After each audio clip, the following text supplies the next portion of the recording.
Hello students, last class में हम लोगों ने डिस्कस किया था कि मोनोसाइक्लिक जो कंपाउंड्स होते हैं उनकी एरोमेटिसिटी, क्या वे एरोमेटिक है या एंटी एरोमेटिक है या नॉन एरोमेटिक है, ये हम कैसे जज करते हैं।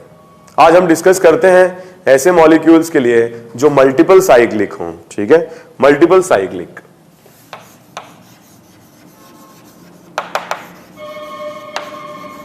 Multiple cyclic compounds. तो अगर कंपाउंड्स में एक से ज्यादा रिंग्स हैं, एक से ज्यादा साइक्लिक रिंग्स हैं, तो कैसे हम डिसाइड करेंगे। फॉर एग्जांपल ये नैप्थलीन का स्ट्रक्चर है, तो जो आउटर पेरीमीटर है, जैसे मान लीजिए इसमें दो साइक्लिक रिंग्स हमें दिखाई दे रही हैं, तो जो आउटर पेरीमीटर है उसको हम चेक कर लेंगे। इस मॉलिक्यूल का जो आउटर पेरीमीटर है वो ये होगा, और इसमें 1 2 3 4 और 5 10 पाई इलेक्ट्रॉन्स होंगे, और 10 पाई इलेक्ट्रॉन के साथ nature of the compound will be aromatic. Okay, for example अगर हम बात करते हैं एजिलीन की, तो एजिलीन के स्ट्रक्चर में अगर हम देखें, जो आउटर पेरीमीटर है, आउटर पेरीमीटर इज दिस। तो यहां पे देखें 2 4 6 8 और 10 पाई इलेक्ट्रॉन के साथ ये एजिलीन का स्ट्रक्चर भी एरोमेटिक होगा।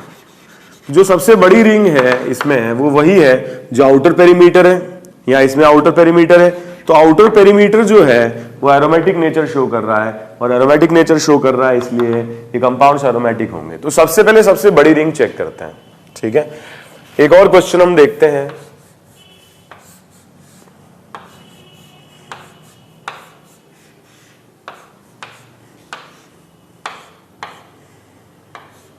तो इस क्वेश्चन में देखें 2 4 6 8 10 एंड 12 पाई इलेक्ट्रॉन है, और 12 पाई इलेक्ट्रॉन के साथ ये एंटी एरोमेटिक होगा।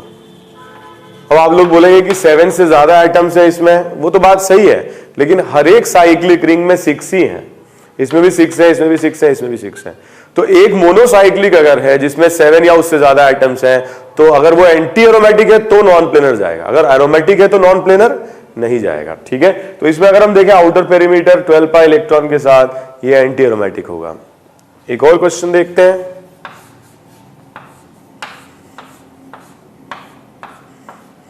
इस क्वेश्चन में भी अगर हम देखें तो आउटर पेरीमीटर इज दिस, सो 2 4 6, ठीक है, 8 पाई इलेक्ट्रॉन के साथ इसका नेचर भी होगा anti aromatic.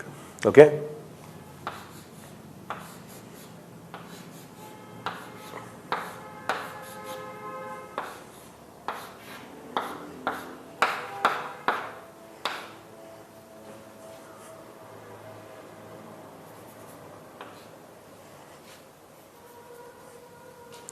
Okay, so 2 4 6 8 10 12 and 14 pi electron. तो यहां अगर अपन देखें 2 4 6 8 10 12 एंड 14 पाई इलेक्ट्रॉन के साथ, ठीक है, अगर मान लो बीच में पाई बॉन्ड है भी, तो इस पाई बॉन्ड का कोई लेना देना नहीं एरोमेटिक सिस्टम से। जो आउटर पेरीमीटर है वो इस मॉलिक्यूल में ये है, और outer perimeter 2 4 6 8 10 12 and 14 pi electron के साथ the nature of the compound will be aromatic. Okay, जैसे अगर मान लीजिए कि जो आउटर पेरीमीटर है उससे हम एरोमेटिक या एंटी एरोमेटिक नेचर नहीं डिसाइड कर पाए, अगर ऐसा आ जाए, जैसे मान लो इस क्वेश्चन की अगर हम बात करें, तो आउटर पेरीमीटर में ये दोनों sp3 कार्बन एटम्स हो गए नॉन कॉन्जुगेटेड, और नॉन कॉन्जुगेटेड होने के कारण ये नॉन एरोमेटिक हो गया आउटर पेरीमीटर। तो हम उससे छोटी वाली रिंग कंसीडर करते हैं।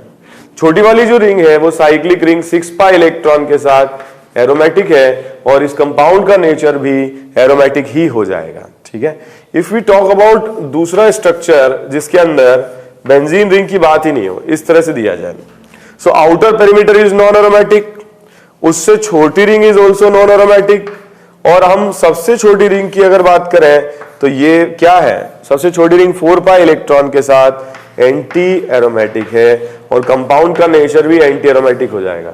तो सबसे पहले आउटर पेरीमीटर मतलब सबसे बड़ी रिंग देखते हैं, अगर वो नॉन एरोमेटिक है तो छोटी रिंग देखते हैं, अगर वो भी नॉन एरोमेटिक है तो उससे छोटी रिंग देखते हैं, तब तक जब तक कि हम एरोमेटिक या एंटी एरोमेटिक डिसीजन तक ना पहुंच जाए। ठीक है, तो ऐसे क्वेश्चंस में मल्टीपल साइक्लिक सिस्टम में इस तरीके से एरोमेटिक या एंटी एरोमेटिक नेचर जज किया जा सकता है। एक और क्वेश्चन हम देखते हैं,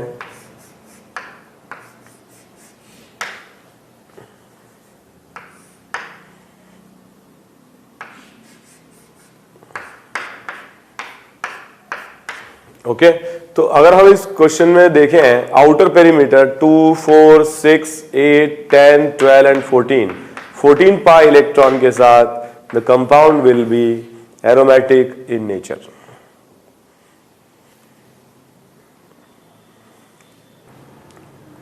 अगर मान लीजिए कुछ क्वेश्चंस में इस तरीके से प्लेस किया जाए, जो डबल बॉन्ड है उसकी लोकेशन रिंग से बाहर आ जाए, ऐसे क्वेश्चंस में जब हमें डिसाइड करना होता है कि इसका नेचर क्या है, तो मोर इलेक्ट्रोनेगेटिव की तरफ हम इलेक्ट्रॉन शिफ्टिंग करा देते हैं और इससे क्या होगा, जो रिंग है वो कुछ इस तरीके से बन जाएगी, O negative and plus charge. तो सिर्फ हम रिंग को कंसीडर करेंगे एरोमेटिक नेचर के लिए, और रिंग में अगर हम देखें total number of electrons 4 pi electrons रहेंगे and nature of the compound will be anti aromatic. ठीक है, ये क्वेश्चन आईआईटी में आया हुआ है, इस तरह से पूछा था, which of the following compounds are not stable at room temperature, और स्टेबल कौन नहीं होगा रूम टेम्परेचर पर, जिसका नेचर एंटी एरोमेटिक होगा। इसी तरीके का एक क्वेश्चन और लेते हैं, एंटी एरोमेटिक होने की वजह से ये कंपाउंड्स क्या होते हैं, रूम टेम्परेचर पर स्टेबल नहीं होते हैं, मोर इलेक्ट्रोनेगेटिव की तरफ शिफ्ट हो जाएगा पाई बॉन्ड, और यहां पर क्या हो जाएगा, नेगेटिव चार्ज, यहां आ जाएगा plus charge. So 4 pi electron के साथ nature of this compound will be anti-aromatic. Okay, if we talk about a 7-member ring,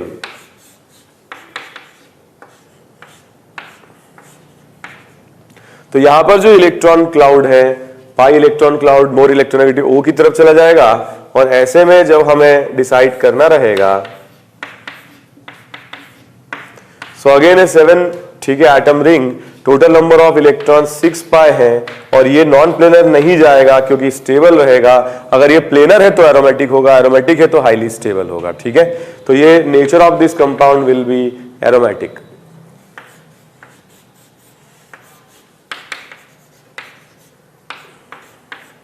we talk about this compound, यहां पर मोर इलेक्ट्रोनेगेटिव नाइट्रोजन की तरफ इलेक्ट्रॉन का migration होगा,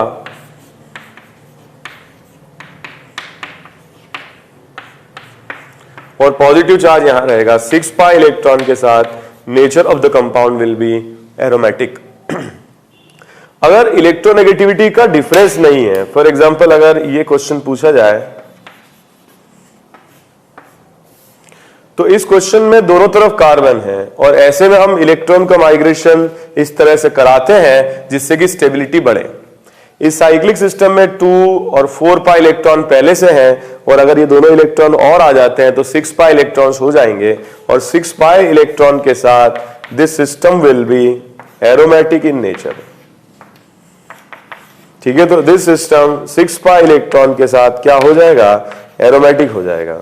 तो अगर इलेक्ट्रोनेगेटिविटी का डिफरेंस है तब तो हम पाई बॉन्ड वहीं शिफ्ट कराएंगे जहां ज्यादा इलेक्ट्रोनेगेटिव है, और अगर नहीं है इलेक्ट्रोनेगेटिविटी का डिफरेंस तो हम पाई उस तरह से शिफ्ट कराते हैं जिससे कि साइक्लिक सिस्टम क्या बन जाए, मोर स्टेबल, एरोमेटिक बन जाए। ओके,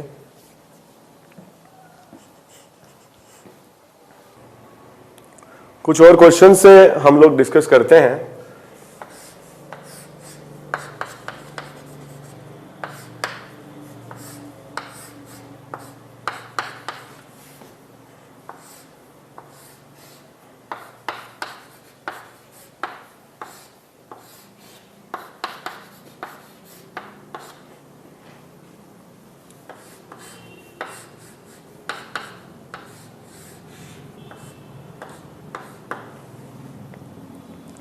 ओके, तो इस क्वेश्चन की अगर बात की जाए तो ये सिस्टम एरोमेटिक बन सकता है अगर दोनों इलेक्ट्रॉन पेयर CH2 की तरफ आ जाएं। तो जो साइक्लिक रिंग होगी इसका नेचर होगा 2 पाई इलेक्ट्रॉन के साथ एरोमेटिक, ओवरऑल कंपाउंड एरोमेटिक होगा।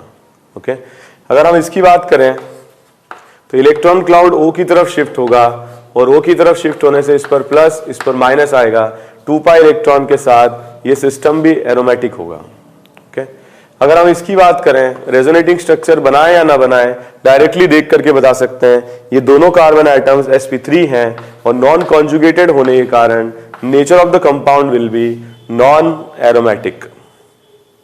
अगर इस क्वेश्चन में देखें पाई इलेक्ट्रॉन N की तरफ शिफ्ट होगा और N की तरफ शिफ्ट होगा तो हम ऐसे बना सकते हैं पॉजिटिव चार्ज 2 पाई इलेक्ट्रॉन के साथ the nature of the compound will be aromatic. एक बहुत इंपॉर्टेंट बात है, जैसे हम इस मॉलिक्यूल की अगर बात कर रहे हैं, इस मॉलिक्यूल में अगर दोनों पाई इलेक्ट्रॉन यहां आ जाएं तो यहां आ जाएंगे तो लेफ्ट वाली जो रिंग होगी उसमें लोन पेयर आ जाएगा और राइट वाली रिंग में वेकेंट ऑर्बिटल आ जाएगा। This will make both the cyclic rings aromatic.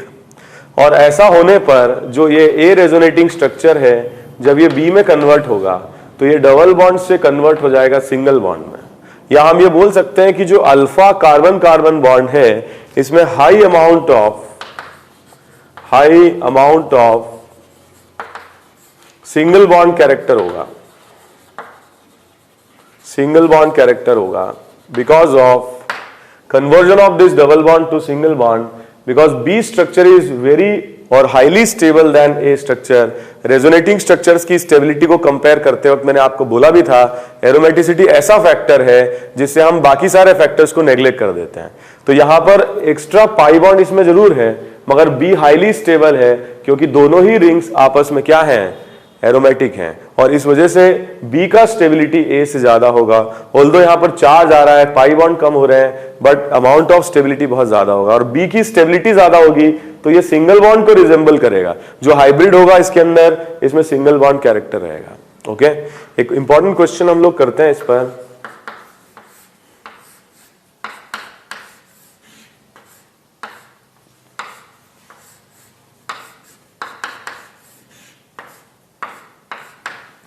तो इसमें अल्फा और बीटा में अगर हमें कंपेयर करना हो बॉन्ड लेंथ तो इसके लिए जब हम आर एस बनाएंगे तो इस तरीके से आएगा, एक रिंग एंटी एरोमेटिक हो जाएगी और एक एरोमेटिक हो जाएगी।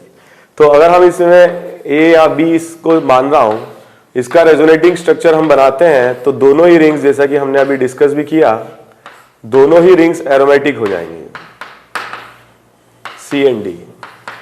तो ए और बी में से ज्यादा स्टेबल फॉर्म है ए क्योंकि इसमें पाई बॉन्ड ज्यादा है।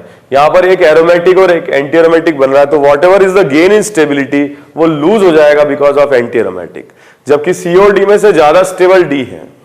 ओके क्योंकि दोनों ही रिंग्स एरोमेटिक हैं। तो अगर बॉन्ड ऑर्डर की बात की जाए तो बॉन्ड ऑर्डर अल्फा का ज्यादा रहेगा बीटा से क्योंकि उसमें डबल बॉन्ड कैरेक्टर डोमिनेट करेगा।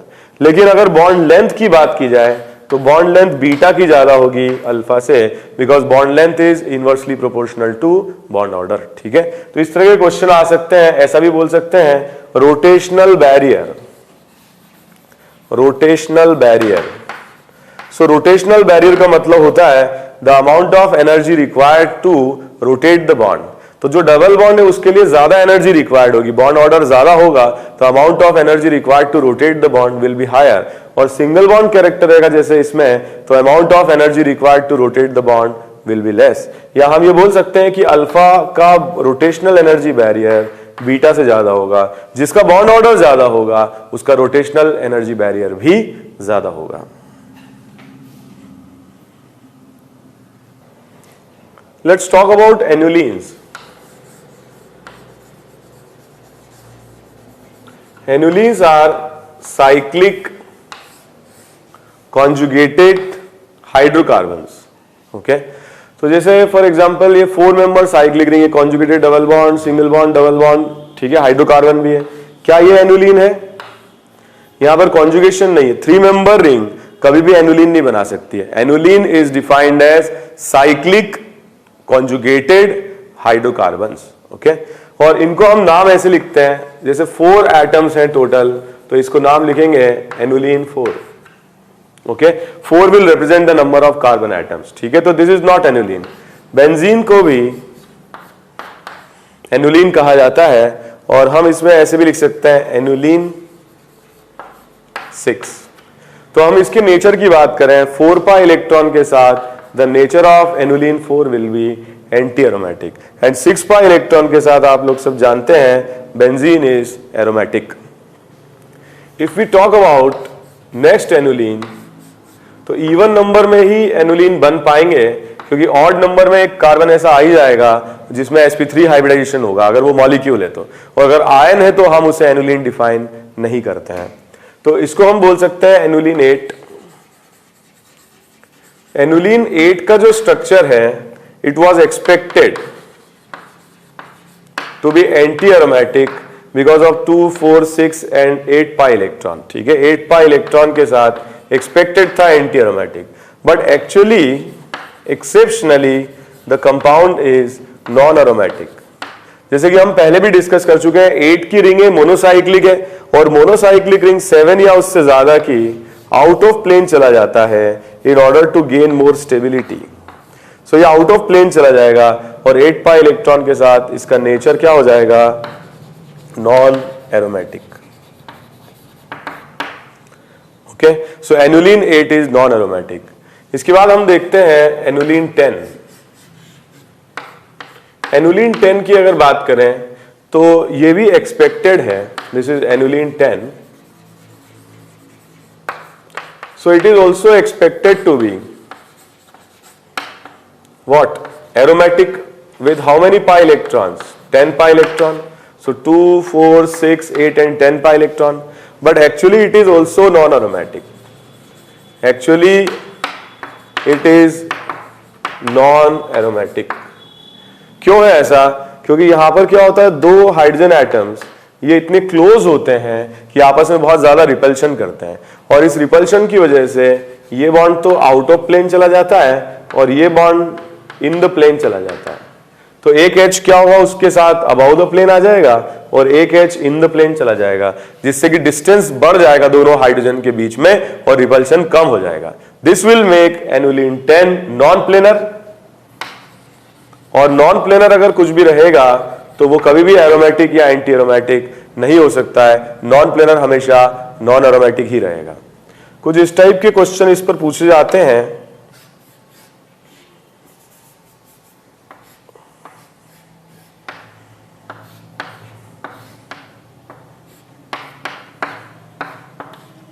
ओके, तो इसको थोड़ा ध्यान से देखें। यहां जो ऑक्सीजन एटम है वो इन दोनों कार्बन एटम से ज्वाइंट है। एक्चुअली जो स्ट्रक्चर है इसका वो कुछ ऐसा है। ये ऑक्सीजन एटम प्लेन से बाहर आ रहा है, ठीक है, और प्लेन से बाहर आ रहा है, तो जो प्लेनर है आउटर पेरिफेरी उसकी बात करें 1, 2, 3, 4 एंड 5, सो 10 पाई इलेक्ट्रॉन है पेरिफेरी में। अब यहां पर दोनों हाइड्रोजन एटम हट गए और ऑक्सीजन से जुड़े हैं। सिंगल एटम है ऑक्सीजन जो इन दोनों कार्बन से जुड़ा है, और जो ऑक्सीजन है वो क्या है, इस तरह से प्लेन से बाहर भी है, ऐसा शेप है ऑक्सीजन का, ठीक है। सो ये इस तरीके से प्लेन से बाहर है। ओके, तो जो आउटर पेरिफेरी है उसमें 10 पाई इलेक्ट्रॉन है, और जो नेचर है इसका दैट इज एरोमेटिक। ओके, तो जो एनुलिन 10 में रिपल्शन था हाइड्रोजन हाइड्रोजन वो यहां पर नहीं है, और इसलिए आउटर पेरिफेरी प्लेनर रहेगा, और प्लेनर रहेगा तो 10 पाई इलेक्ट्रॉन के साथ नेचर रहेगा इसका aromatic.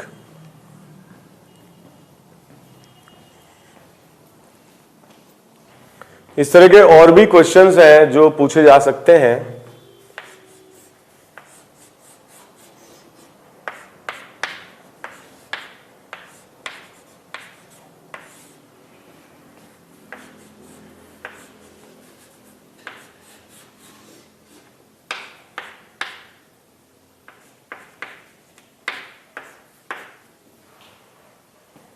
Okay, so if we talk about these two molecules, जैसे कि हमने ऑक्सीजन लगाया था, यहां नाइट्रोजन लगा दिया, यहां कार्बन लगा दिया, तो ये नाइट्रोजन इस पूरे मॉलिक्यूल के प्लेन से बाहर रहेगा, अबाउ द प्लेन होगा। यहां पर भी ये CH2 ग्रुप इस पूरे मॉलिक्यूल के प्लेन से बाहर रहेगा, तो आउटर पेरिफेरी में हाइड्रोजन हाइड्रोजन रिपल्शन नहीं रहेगा, और ऐसे केस में ये आउटर पेरिफेरी प्लेनर रहेगा। तो यहां पर हाइड्रोजन अवेलेबल ही नहीं है, यहां पर भी नहीं है, और इनकी जगह पर क्या अवेलेबल है, नाइट्रोजन, ठीक है, और एक ही एटम है जो दोनों कार्बन से एसोसिएटेड है, तो there will be no repulsion, और रिपल्शन नहीं होगा तो ये प्लेनर रहेगा, और प्लेनर रहने के कारण it will be with 10 pi electron aromatic. Similarly, it is also with 10 pi electron, it will remain aromatic. Okay? अगर एक इस तरीके से क्वेश्चन दिया जाए,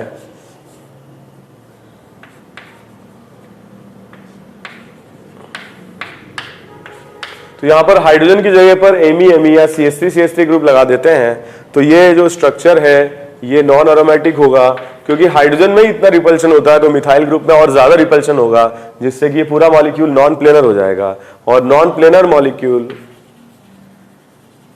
क्या होते हैं, नॉन एरोमेटिक. ओके, एक और इंपॉर्टेंट क्वेश्चन है बेंजाइन. आप लोगों ने हो सकता है ये पहले पढ़ा हो. बेंजाइन का इस तरीके से स्ट्रक्चरल फॉर्मूला इस तरीके से बनाया जाता है. तो बॉन्ड लाइन नोटेशन के हिसाब से हम देखें तो ट्रिपल बॉन्ड है, बट एक्चुअली यहां पर जो पी पाई बॉन्ड है वो तो अंदर ही है, और जो एक्स्ट्रा पाई बॉन्ड आ रहा है it is because of the presence of sp2 side wise overlapping. तो हाइब्रिड ऑर्बिटल्स ओवरलैप करते हैं, लेकिन जो p ऑर्बिटल्स है वो इंटरनल है. तो जो p ऑर्बिटल्स होंगे वो एरोमेटिसिटी को डिसाइड करेंगे, और इसका बेंजाइन का जो नेचर होगा with 6 pi electron, the nature of benzene will be aromatic. ठीक है, so it is an intermediate, although this is highly unstable, but जो cyclic ring है that is aromatic in nature. Okay.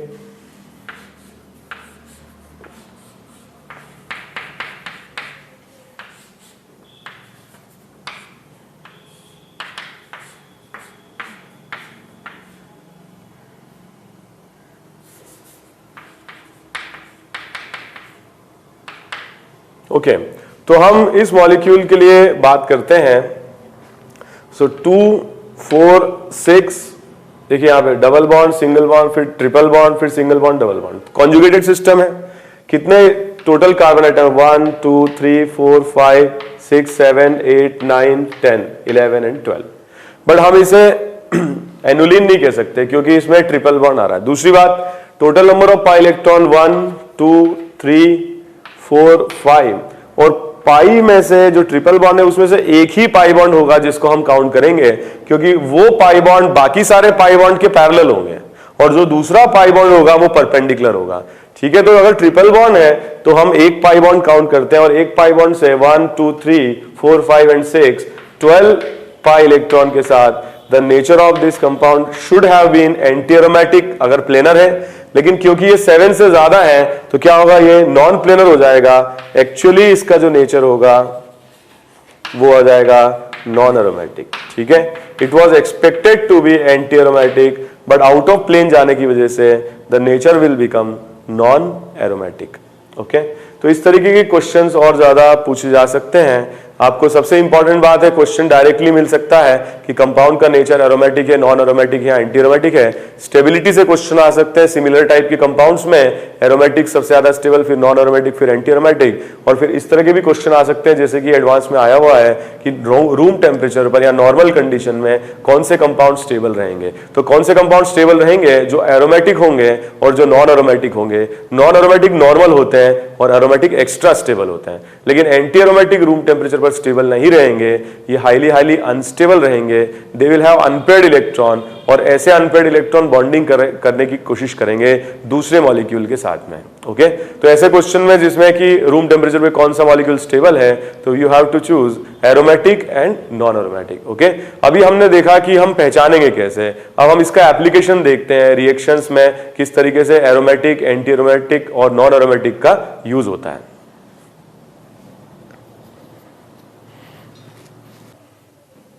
So reactions involving aromaticity.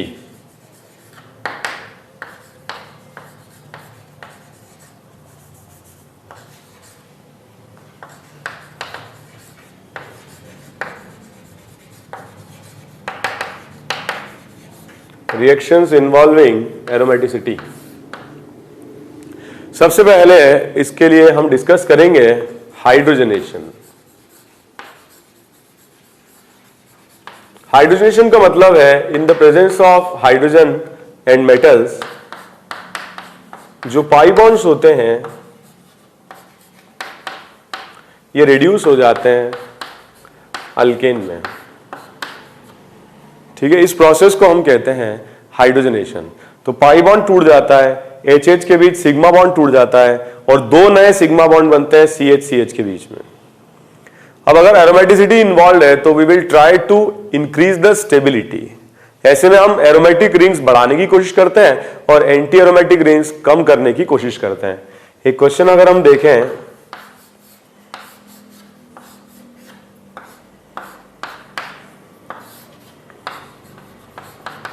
मान लीजिए question दिया जाए one equivalent.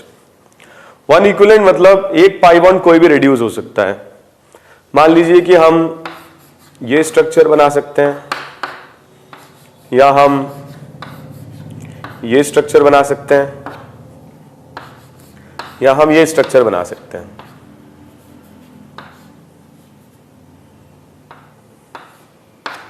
ठीक है, तो इन तीनों में अगर हम देखें तो इसमें एक एरोमेटिक रिंग है, इसमें 0 है और इसमें भी 0 है।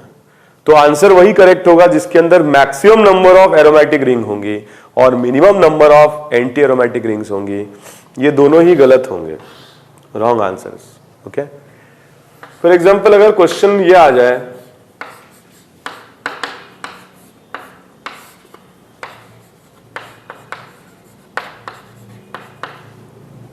तो रिडक्शन हम बेंजीन का नहीं कराएंगे, एरोमेटिक सिस्टम को इंटैक्ट रखेंगे, हाईली स्टेबल है। जो यहां पर अनस्टेबल पार्ट है पाई, वही जो बाहर जो पाई बॉन्ड है इसको हम रिड्यूस कराएंगे in order to maintain the aromaticity of the system. Product में ज्यादा से ज्यादा एरोमेटिक रिंग्स होना चाहिए। एक ये क्वेश्चन है काफी पहले, ठीक है, ये IIT में आ चुका है।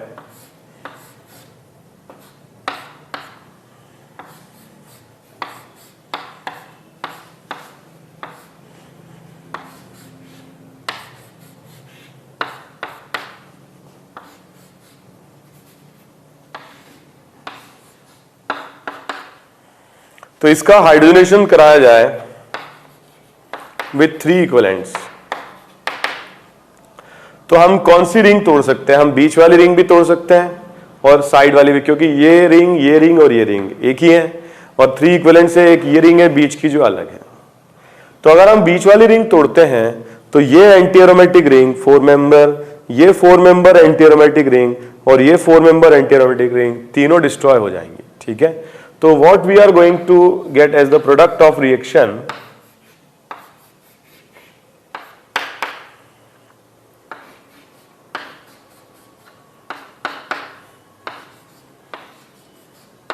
is this।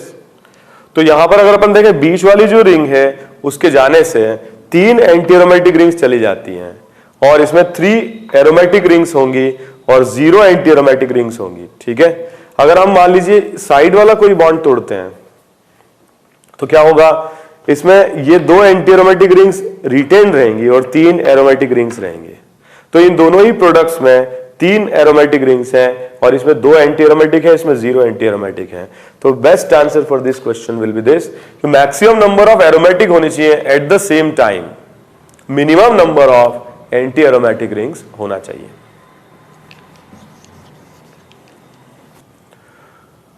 कुछ और क्वेश्चंस हम लोग करते हैं हाइड्रोजनेशन पर।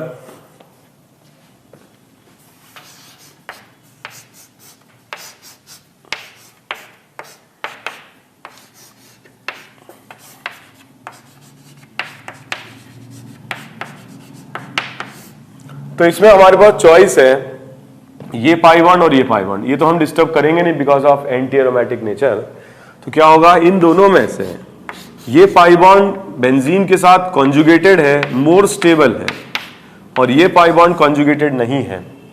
So the product of this reaction will be this. इसमें जो लीस्ट स्टेबल है उसका हमने सबसे पहले रिडक्शन करा दिया या हाइड्रोजन के साथ रिएक्शन करा दिया।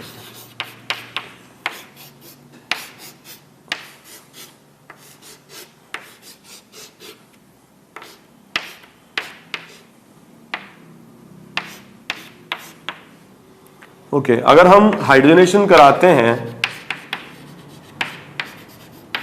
इस मॉलिक्यूल में, तो देखिए जो लेफ्ट वाली रिंग है एरोमेटिक है, राइट वाली भी एरोमेटिक है, तो ये जो पाई बॉन्ड होगा ये दो एंटी एरोमेटिक सिस्टम बना रहा है। तो जब हम रिडक्शन कराएंगे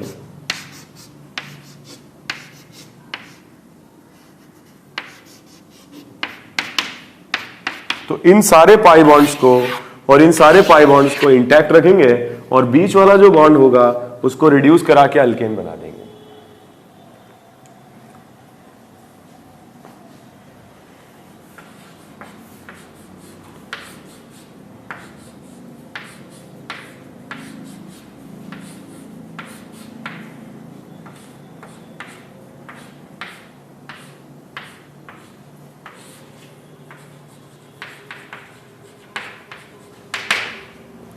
इस क्वेश्चन में अगर देखा जाए तो जो यहां पर बाहर का जो रिंग है outer perimeter 2, 4, 6, 8, 10, 12 and 14 pi electron वो एरोमेटिक सिस्टम बना रहा है। बड़ी रिंग है जो एरोमेटिक बना रही है।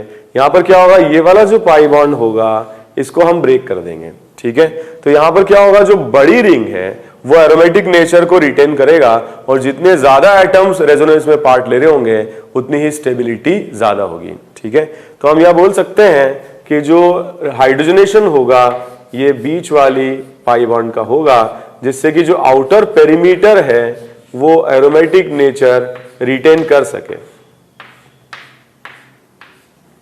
Okay, so outer perimeter aromatic nature retain कर सके। ऑल्दो यहां पर चारों बेंजीन रिंग डिस्ट्रॉय हो जा रही है, ठीक है, बट ऐसा है कि एरोमेटिक नेचर बेंजीन से नहीं आ रहा है। Aromatic nature is because of the conjugation of the outer perimeter and that will be more stable system because of more number of atoms participating in the system. तो hydrogenation हम कराएंगे बीच वाली का और ये प्रोडक्ट इसमें बनेगा।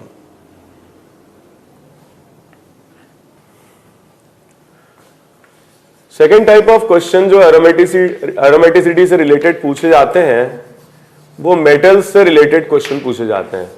मोर और लेस सोडियम, पोटेशियम, लिथियम, ठीक है, ये मेटल्स काम में लिए जाते हैं। अगर हम बात करें इसमें,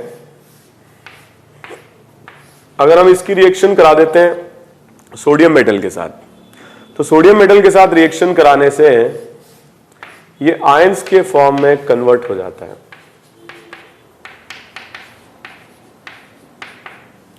तो एक्चुअली सोडियम जो है ये इलेक्ट्रोपॉजिटिव है और ये इलेक्ट्रॉन डोनेट करके बना लेता है Na+ और इलेक्ट्रॉन।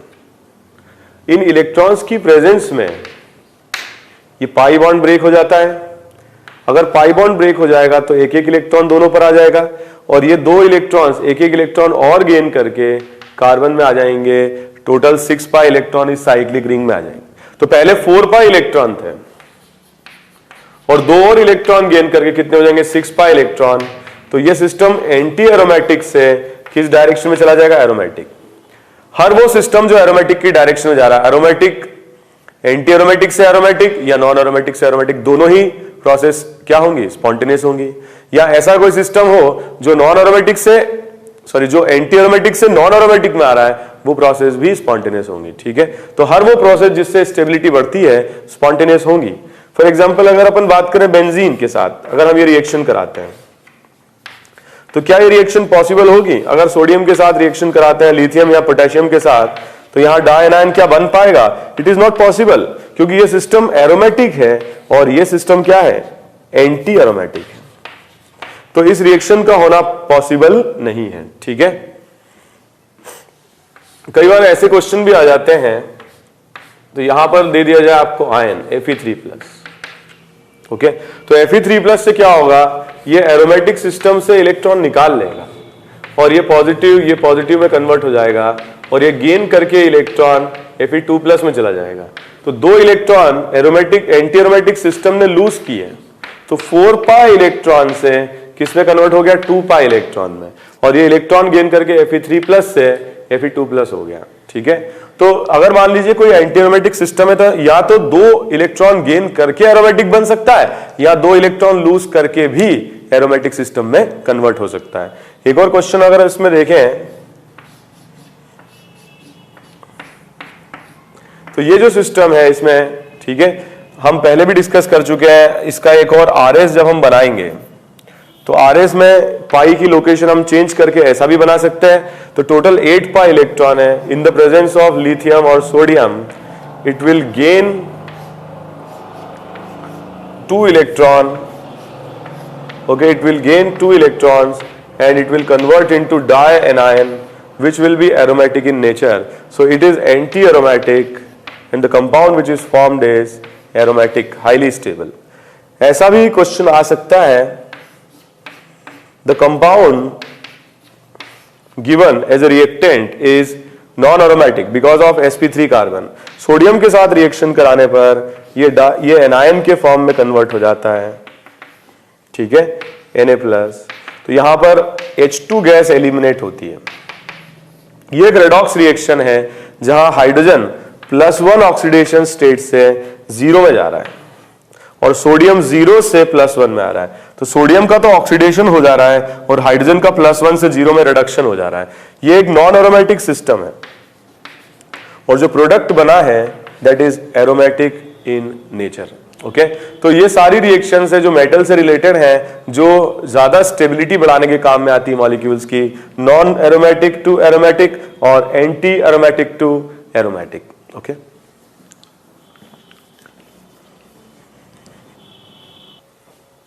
नेक्स्ट टाइप की कुछ और रिएक्शंस है जिसमें एरोमेटिसिटी इन्वॉल्व है, that is related to Lewis acid base reaction. Lewis acid base reaction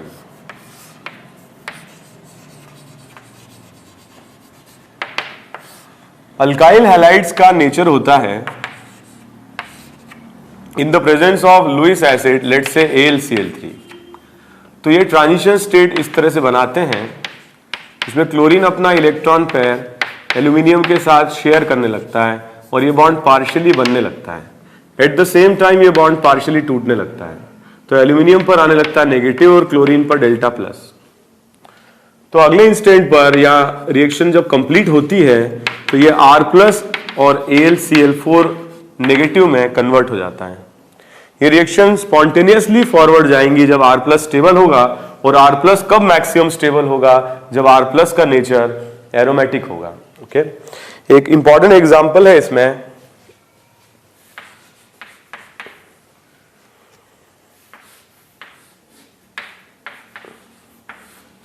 so in the presence of SbCl5, okay, क्या होगा, Cl- यहां से लिविंग ग्रुप की तरह चला जाएगा और ये क्या जनरेट कर लेगा, SbCl6 negative. The nature of the compound is aromatic और ये रिएक्शन हाईली स्पॉन्टेनियस होगी फॉरवर्ड डायरेक्शन में।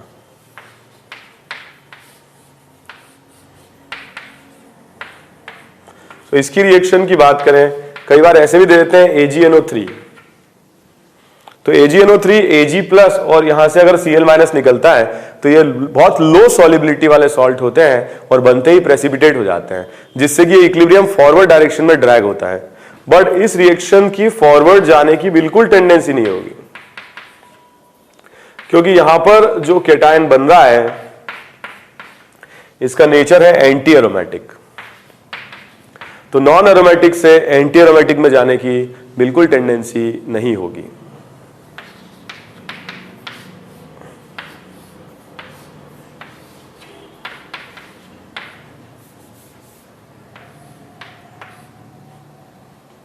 ओके,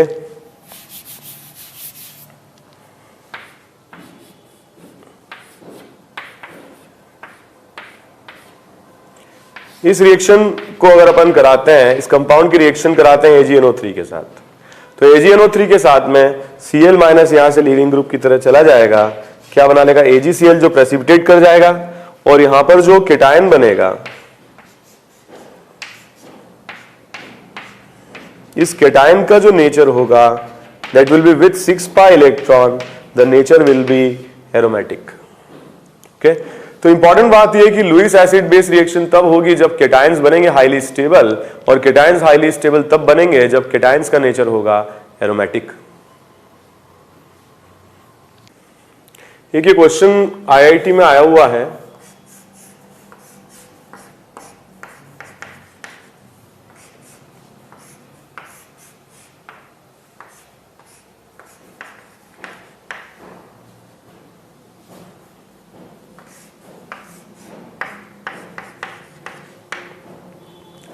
ओके, इनमें से कौन से कंपाउंड्स AgNO3 के साथ, इनमें से कौन सा कंपाउंड AgNO3 के साथ, ठीक है, प्रेसिपिटेट फॉर्म करेगा पेल येलो, ठीक है, विथ इजीएस्ट और फास्टेस्ट। इसमें अगर अपन देखें तो अगर यहां Br- निकलता है तो ये एंटी एरोमेटिक नेचर शो करेगा, ये नॉन एरोमेटिक नेचर शो करेगा और ये एरोमेटिक नेचर शो करेगा। तो इसका फॉर्मेशन सबसे फास्ट होगा और आंसर इसका करेक्ट ये है। बहुत सारी रिएक्शंस ऐसी होती हैं जो लास्ट पार्ट पर हम आते हैं, applications of aromaticity in reactions. बहुत सारी रिएक्शंस में कोई रिएक्टेंट होता ही नहीं है। जैसे मान लो साइक्लोब्यूटाडाइन, कोई रिएक्टेंट नहीं दिया जाए तो ये अनस्टेबल कंपाउंड है, 2 अनपेयर्ड इलेक्ट्रॉन इसमें प्रेजेंट है। ऐसे कंपाउंड्स को अगर आइसोलेट किया जाए तो they have a natural tendency to form bonding with each other. Actually ये अनपेयर्ड इलेक्ट्रॉन कंटेनिंग पार्टिकल्स ये आपस में बॉन्ड बना लेते हैं, ये अनपेयर्ड बॉन्ड बना लेते हैं, ये अनपेयर्ड बॉन्ड बना लेते हैं और इसका डाइमर बन जाता है। ओके, तो डाइमेरिक फॉर्म में चले जाते हैं। सो एंटी एरोमेटिक कंपाउंड्स की नेचुरल टेंडेंसी है they form dimers and dimers are non aromatic. इसका नेचर क्या होगा? नॉन एरोमेटिक, और इसका नेचर क्या है? Anti aromatic. तो स्टेबिलिटी बढ़ती है और स्टेबिलिटी बढ़ने के कारण इस तरह की रिएक्शन स्पॉन्टेनियस होती हैं। ठीक है, तो नॉन एरोमेटिक से एंटी एरोमेटिक से किस में कन्वर्ट हो जाते हैं? Anti aromatic compounds non aromatic compounds में कन्वर्ट हो जाते हैं। For example if you talk about this,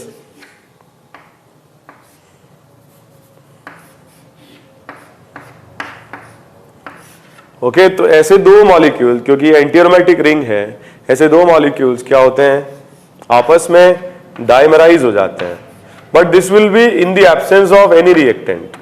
मतलब अगर मेटल है तो हम देख चुके हैं क्या होगा, हाइड्रोजनेशन है तो हम बात कर चुके हैं क्या होगा, लेकिन अगर कोई रिएक्टेंट ही नहीं है तो क्या होंगे? They will dimerise.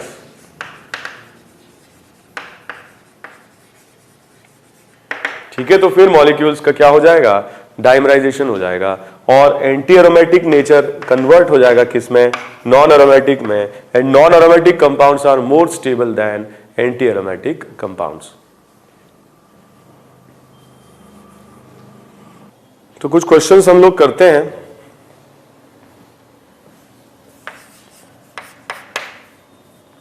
आपको ये बताना है कि कौन सी रिएक्शन इनमें स्पॉन्टेनियस होंगी।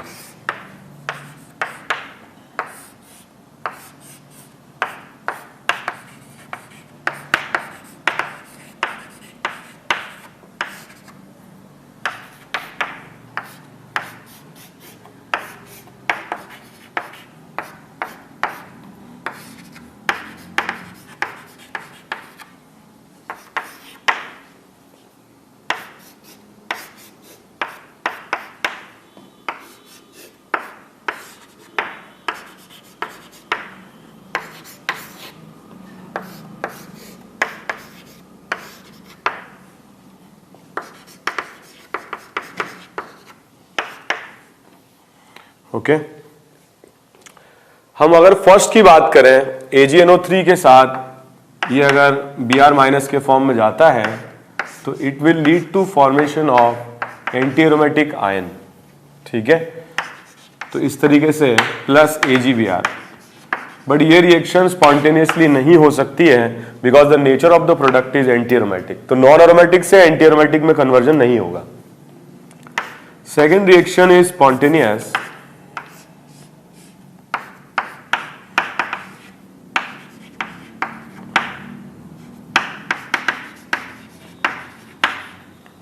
ये नॉन एरोमेटिक से एरोमेटिक आयन में कन्वर्ट हो रहा है, ये स्पॉन्टेनियसली हो पाएंगी। ठीक है,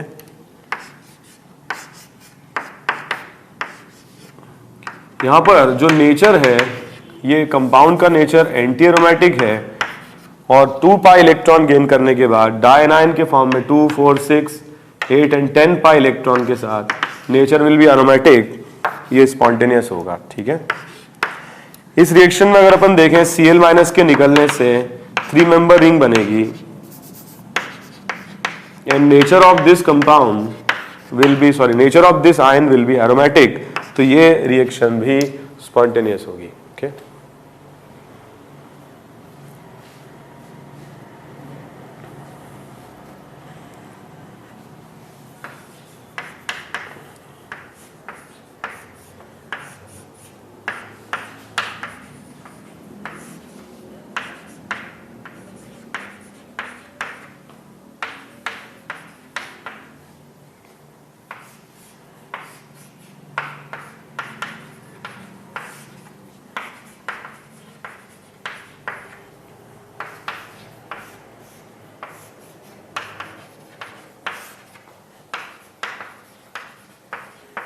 इन तीनों कंपाउंड्स में आपको रेट ऑफ रिएक्शन को कंपेयर करना है। फर्स्ट क्वेश्चन में अगर अपन देखें तो Br माइनस के जाने से the nature of the ion which will be generated will be aromatic. 6 pi electron के साथ नेचर विल बी एरोमेटिक। क्या बनाएगा? AgBr, प्रेसिपिटेट हो जाएगा, एरोमेटिक है। यहां पर जो कंपाउंड बनेगा, इफ पॉसिबल अगर बनेगा तो ठीक है, that will be anti aromatic. So this is aromatic, this is anti aromatic. और यहां पर जो कंपाउंड बनेगा अगर पॉसिबली बना तो that will be non aromatic. ठीक है, नॉन एरोमेटिक। तो if we compare the rate of reaction, fastest होगा A, फिर होगा C और B पॉसिबल नहीं होगा। ठीक है, तो अगर रेट को बोले तो हम सबसे स्लो होगा, ऐसे बोल सकते हैं, B का रेट सबसे स्लो होगा। तो हम लोगों ने डिस्कस किया एरोमेटिसिटी। ठीक है, एरोमेटिसिटी हम कैसे पहचानते हैं? सिंगल साइक्लिक के लिए पिछली क्लास में हमने डिस्कस किया था, मल्टीपल साइक्लिक के लिए आज हम लोगों ने डिस्कस किया। ठीक है, मल्टीपल साइक्लिक के साथ साथ हम लोगों ने डिस्कस किया बहुत सारे ऐसे फैक्टर्स हैं जो एरोमेटिसिटी को डिस्टर्ब कर सकते हैं, जैसे डबल साइक्लिक या बीच में डबल बॉन्ड आ जाना या रेजोनेटिंग स्ट्रक्चर का बन जाना। तो उसमें हम एरोमेटिसिटी कैसे बताते हैं मल्टीपल साइक्लिक में, ये हमने डिस्कस किया। फिर हमने लास्ट में डिस्कस किया एरोमेटिसिटी और एंटी एरोमेटिसिटी रिएक्शंस में किस तरीके से हेल्पफुल होती हैं। ठीक है, तो हम ये बता सकते हैं कौन सी रिएक्शन फॉरवर्ड जाएगी या स्पॉन्टेनियस होगी या नहीं जाएगी। ठीक है, on the basis of aromaticity and anti aromaticity. Overall हम अगर बात करें तो मॉलिक्यूल अपनी स्टेबिलिटी को मैक्सिमम कर सकता है जब वो एरोमेटिक हो, ठीक है, और मिनिमम होगा जब वो एंटी एरोमेटिक हो। बट हम सिमिलर सिस्टम की बात कर रहे हैं जिनमें मॉलिक्यूलर मास सेम है, पाई बॉन्ड सेम है, केवल उन्हीं सिस्टम्स में हम एरोमेटिसिटी, एंटी एरोमेटिसिटी या नॉन एरोमेटिसिटी को कैलकुलेट कर सकते हैं या कंपेयर कर सकते हैं। ओके, ऐसे मॉलिक्यूल जिनमें 4 कार्बन और ऐसा मॉलिक्यूल जिनमें 60 कार्बन हो, इसमें हम कंपैरिजन नहीं कर सकते हैं। ओके, तो हम लोगों ने डिस्कस किया स्पॉन्टेनिटी के बारे में। अब आने वाले लेक्चर्स में हम जो दूसरे इफेक्ट्स हैं वो डिस्कस करेंगे। आने वाले लेक्चर्स में हम लोग स्टेबिलिटी ऑफ इंटरमीडिएट्स को फोकस नहीं कर रहे हैं, this is another application of resonance. ठीक है, तो पहले मैं चाहता हूं we will discuss hyperconjugation and then we will apply the both the effects, resonance, hyperconjugation and also inductive effect. तीनों इफेक्ट्स को हम अप्लाई करेंगे on the stabilities of intermediate carbocation, free radical and carbanion. तो next class में we will start with hyper conjugation. Thank you very much.